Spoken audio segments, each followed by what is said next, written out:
Greetings, RC Model Geeks, and here we are in the shed yet again for part 24 of the DW Hobby Fokker DR1 triplane build.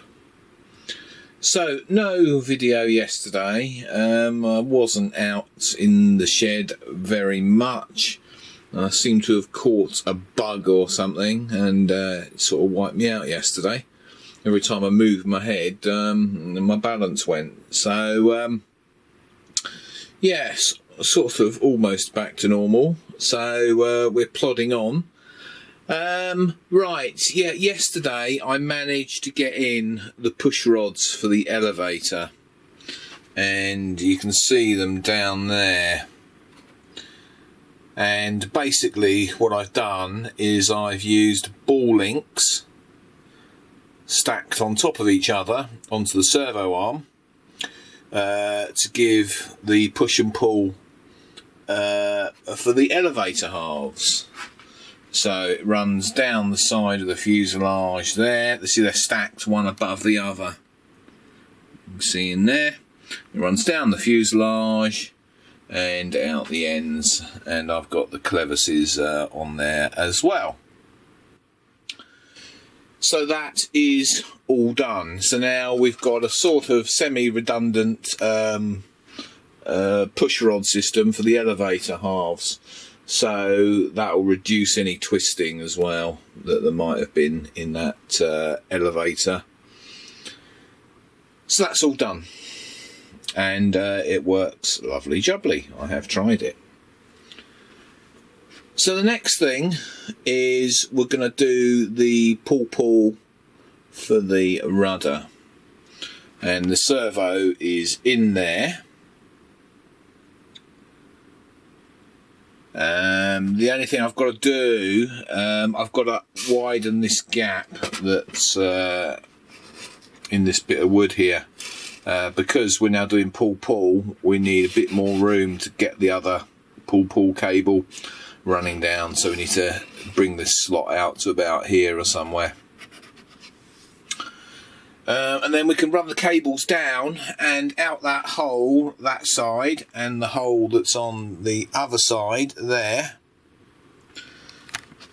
And tie that in to the rudder. So I've got to put two horns onto the rudder, so I think I'll get on with that first. And then once we've done that, we can start cutting the pull cable and stuff. So back soon. Okay, we are getting there. The rudder controls are in, and that's on a closed loop. So we should be able to move that. If I press the button,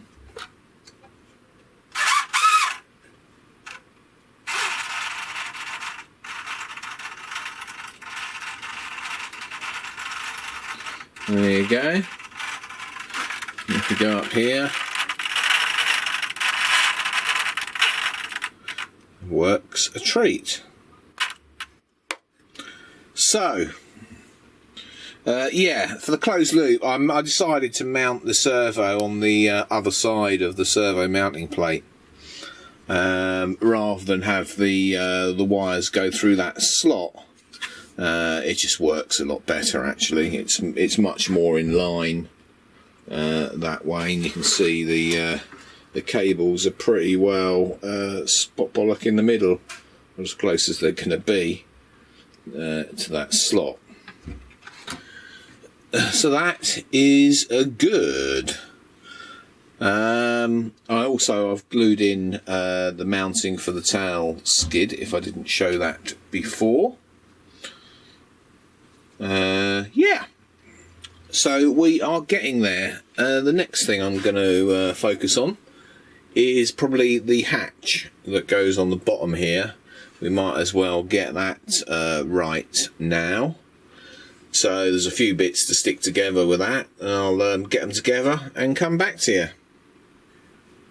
Okay, so here we have the main parts of the bottom hatch.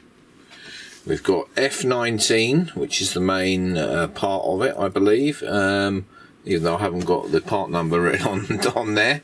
And then we've got F19-7, which is these little parts here. There's two of them. There's one there. We've got F19-9, which is a doubler that goes there. And then these two parts, F19-8, and they're curved. Now, they'll only go in one way. If you look there, there's a smaller hole and notch, which you have to line up. And once you glue that lot together, you will come up with a curved hatch. So I'm going to glue these parts together and see what happens. So back soon. So there is the hatch, and that is held in by magnets. There you go. And there's 4 magnets there, there, there, and there, somewhere there. And there's 4 on here. 1, 2, 3, 4. Now, of course, when you glue those magnets in, you want to make sure that you get the polarities right so that they're attracting to each other. Otherwise, your hatch ain't gonna stay on. And they do refer to that in the instructions that you get. Here we go. You'll like this. Cabin cover F19 is magnetic absorption design. Pay attention to magnets positive and negative during installation. There you go. So that's what they're on about there. And yes, we got that right. And the hatch stays on. So it's just got a couple of little spikes at the back. There's one. There's the other. And they just hook in under the rear there like that.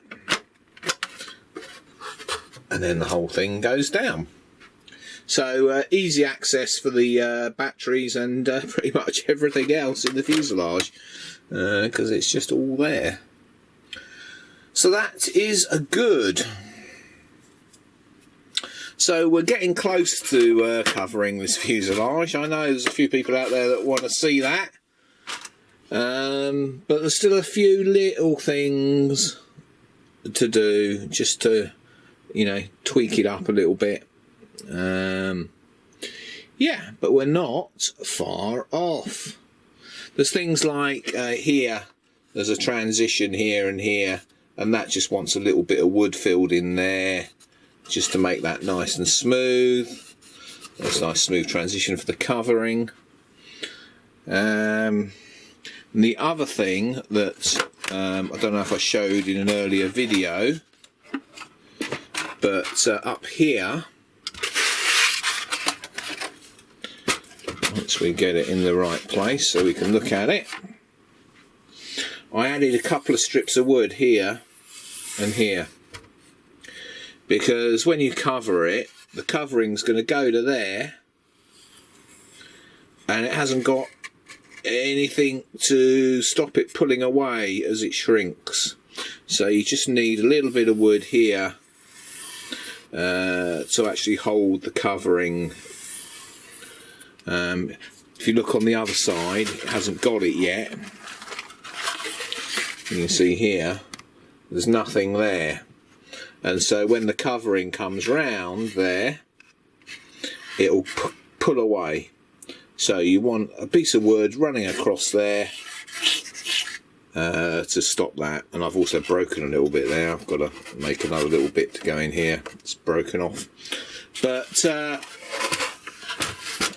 yeah, so that is another little thing you just want to add. A couple of bits of scrap wood in there and in there, just for something for the covering to hold on to.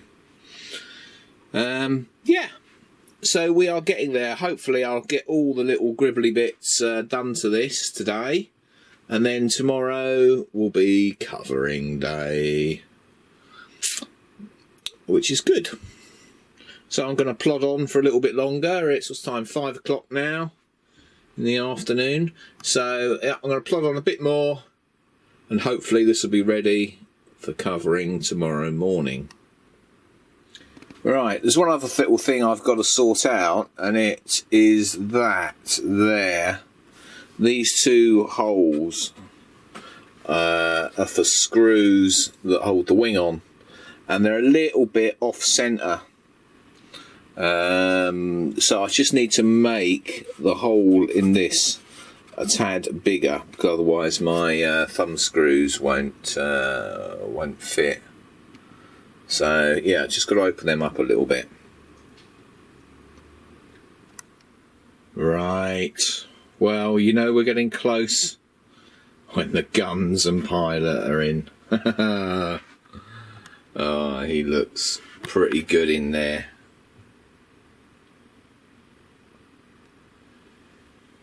So there it is. It's ready for covering.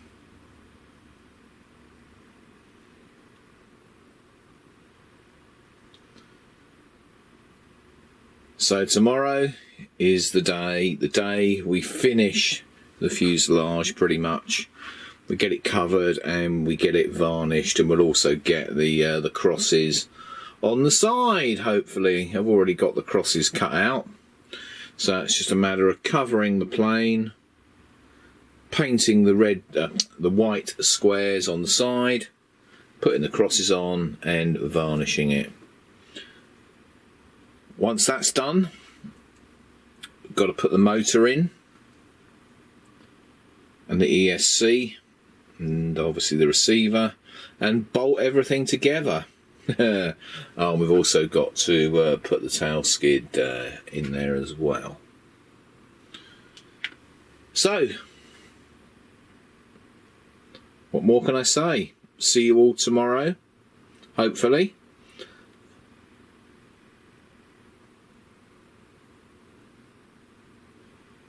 Just that lingering look. Oh, it's one of those things you've got to stand there and look at for a bit, you know. It's looking nice, I've got to say. So, see you all tomorrow. Bye.